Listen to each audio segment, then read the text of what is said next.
dampak positif dan negatif. Pengangguran meningkat. Salah satu dampak negatif yang paling dirasakan adalah naiknya angka pengangguran. Bagaimana tidak, dengan semakin canggihnya teknologi seperti robotisasi dan otomatisasi, banyak pekerjaan yang awalnya dikerjakan manusia kini bisa digantikan oleh mesin.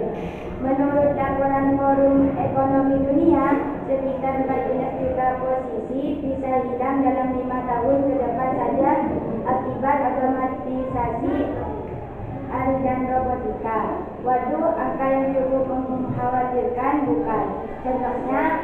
Contohnya saja di industri manufaktur banyak pekerjaan seperti pengelasan dan perakitan yang kini dilakukan oleh robot. Kerusakan lingkungan. Terakhir, perkembangan teknologi yang pesat juga bisa berdampak negatif terhadap lingkungan. Jika tidak dikelola dengan baik, penerapan teknologi yang tidak bijaksana bisa menurunkan kualitas lingkungan alam, bahkan menyebabkan kerusakan parah. Misalnya saja, eksploitasi sumber daya alam yang berlebihan dengan menggunakan teknologi modern untuk mengejar keuntungan ekonomi, atau penggunaan bahan-bahan kimia berbahaya dalam industri yang bisa mencemari lingkungan. Jika dibiarkan, kerusakan lingkungan ini bisa menuju bencana alam seperti banjir, tanah longsor, hingga pemanasan global. Bukannya menikmati kemajuan teknologi, kita malah jadi korban dari dampak negatifnya sendiri.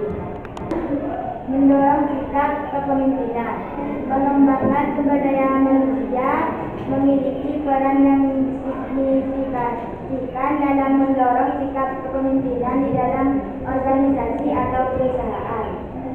Di dalam pengembangan sumber daya manusia, karyawan nantinya akan memiliki kesempatan untuk memahami prinsip-prinsip dasar kepemimpinan, memperbaiki kemampuan komunikasi, dan belajar dalam menghadapi tantangan kepemimpinan yang kompleks.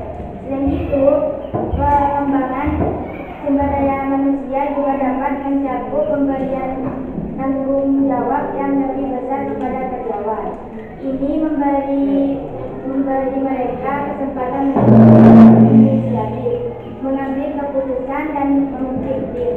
Dengan memberikan tanggung jawab ini, karyawan dapat mengasah keterampilan kepemimpinan secara langsung. Ini akan dibawakan oleh Maria.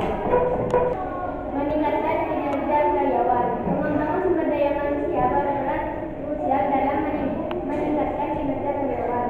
Dengan pengembangan SDM, perusahaan dapat menciptakan peluang bagi karyawan untuk berkembang dalam kegiatan mereka, termasuk pengembangan jalan karir pribadi. Pengembangan SDM dapat menciptakan kesempatan untuk memenuhi dan menghargai pencapaian karyawan. Penghargaan dan pengakuan ini bisa berupa promosi, penghargaan karyawan terbaik, atau pengakuan atas kerja mereka. Hal ini tentunya akan membuat karyawan merasa motivasi dan akan bekerja dengan baik. Sumber daya manusia. Sumber daya manusia merupakan aset yang sangat berharga bagi negara Indonesia.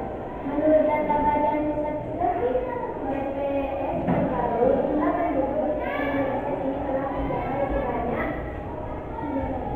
278,69 juta pada Desember 2023. Angka tersebut naik 1,5% dari tahun sebelum year-on-year.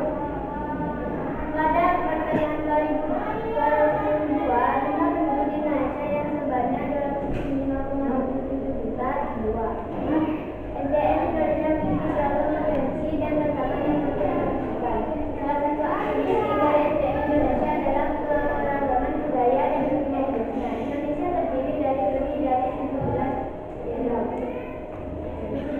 pulau yang terdiri oleh berbagai suku, agama, dan budaya. Hal ini menciptakan tantangan dalam manajemen SDM, namun juga memberikan kekayaan dalam hal keragaman pengetahuan dan kecerdasan.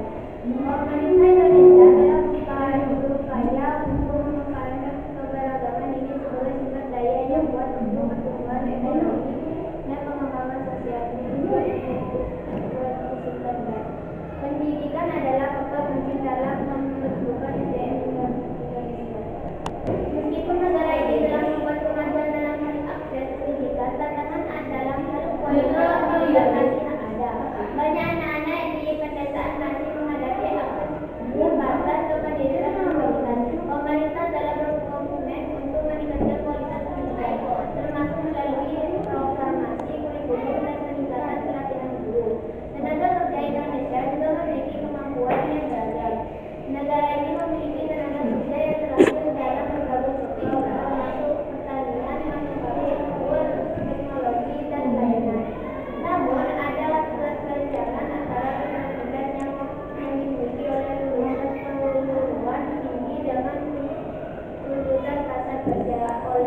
Saya Pura Latifah ingin bertanya.